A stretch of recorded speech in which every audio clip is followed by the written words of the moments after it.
Hola, this is Senor Norton. I'm happy to let you know that I use Quizlet.com in my Spanish 1 and Spanish 2 classes. There are many ways to learn the vocabulary when studying a new language. Some methods are more effective than others. While rote memorization is not a method that I use in the classroom, it can still be an effective tool when studying on your own outside of the classroom. Over many years of teaching, I have seen well-intentioned students with limited time available use that time to create flashcards. Flashcards can be very helpful. The problem is that by the time they create that set of flashcards, they have just used up their study time and are one day closer to an exam for which they have not yet studied. For example, I've had students that have told me, "Hey, Senor Norton, I even created flashcards and I still didn't get an A." To which I respond, "Well, did you use the flashcards?" And oftentimes a student will reply with something like, "Well, by the time I finished making them, I had to, X, Y, or Z." Okay, so what is Quizlet, and how can it solve the issue of spending your time preparing to study versus actually spending your time studying? Okay, Quizlet.com is a free website that features online flashcards, word games, and even practice tests that you can set up in multiple formats. So what's so special about that? Well, I have gone onto Quizlet and have already created flashcard sets for every chapter that we study in my Spanish classes. So if you go to Quizlet.com/Senor Norton, or click the link on my website, you will see the sets that I have created for you. You can either scroll down the large list of sets to find the one you like, or you can look under Subjects and click on the class that corresponds to you to narrow down the list to those that apply to you.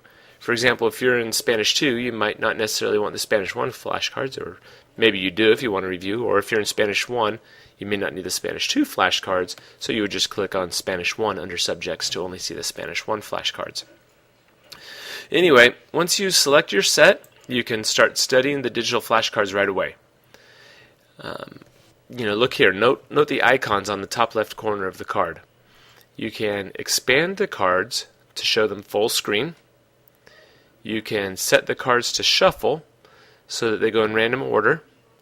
Or you can even enable audio in order to hear the words. Sometimes people will study words over and over, but they study it with the wrong sound of the word, and so they've ingrained in their heads a mispronunciation of a word. So there's even audio available on most of the words on these flashcards. You can also have a both sides check on the top right corner of the card, checked or unchecked. Uncheck this to only see one side of the card at a time, and then click to flip to see the other side of the card, just like with traditional cards. In other words, both terms, the English and Spanish, will show up on the same side of the card unless you uncheck that. So beyond the basic flashcard functionality, you have other tools or ways to study available with Quizlet.com.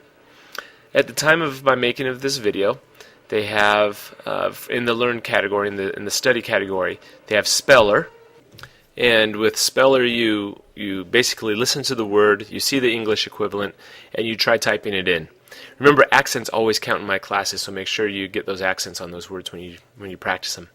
You have the Learn area. In Learn, you will be presented with the English side of the card, and you have to type the other, so you have to type the Spanish. And you can choose to ignore punctuation, spaces, and stuff in parentheses if you like. You have options over on the right of that.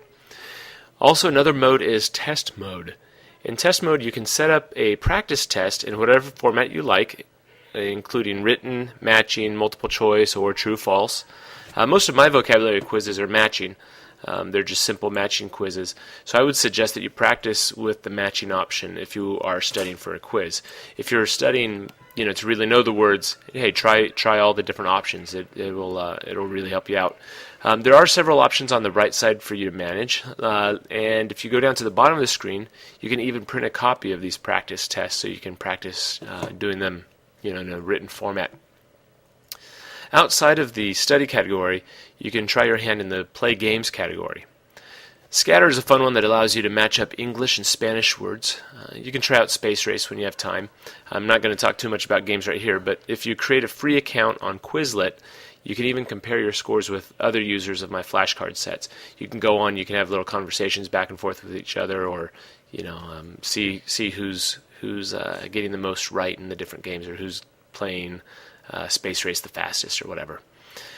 Okay, if you look around, if you go back to Quizlet.com/Senor Norton, you will also notice that there are options to print a list of the vocabulary terms. So if you don't have access to a copy machine, but you want just a list of those words with you to keep in your pocket or whatever, you can just print them right there. If you like the traditional paper flashcards, you can print them out from this screen as well. It'll print it out in a special format. Then all you have to do is just cut and fold them, and you can have flashcards ready to go. You can browse Quizlet for other features, but this information that I've presented so far should be plenty to get you started. Oh, and some of you may be saying that you like to study in places besides behind a computer monitor. For example, you may wish you had the cards with you if you were in a dentist's waiting room, in a soft chair in the library, or on a road trip. Good news, there's an app for that. If you are an Android, iPhone, iPod Touch, iPad, HP WebOS, or Windows Phone user, there are several apps available that allow you to download flashcards to your device and then take them with you. Imagine that you can have 20 chapters worth of Spanish flashcards on a device that you already own, so it doesn't take up any more space. Just click on Mobile Studying on the Quizlet homepage for more information. It'll give you links to different apps or ask you what device you use, and it'll give you links to different apps. I personally use Flashcard Touch by Agilis Lab on my iPod Touch. I use different things with that, states, capitals. You can search for basically anything on Quizlet, and you will find flashcards for basically anything. In addition to going mobile, you can even create flashcards of your own for other classes. If you decide you really like Quizlet, you can create your own sets for other classes. You can share them. You can even share my sets with friends via Facebook and Twitter, or even email them a link. So there you go. Now that you have had an extensive overview of Quizlet, what are you waiting for? Get out there and get learning. Hasta la próxima. This is Senor Norton signing off.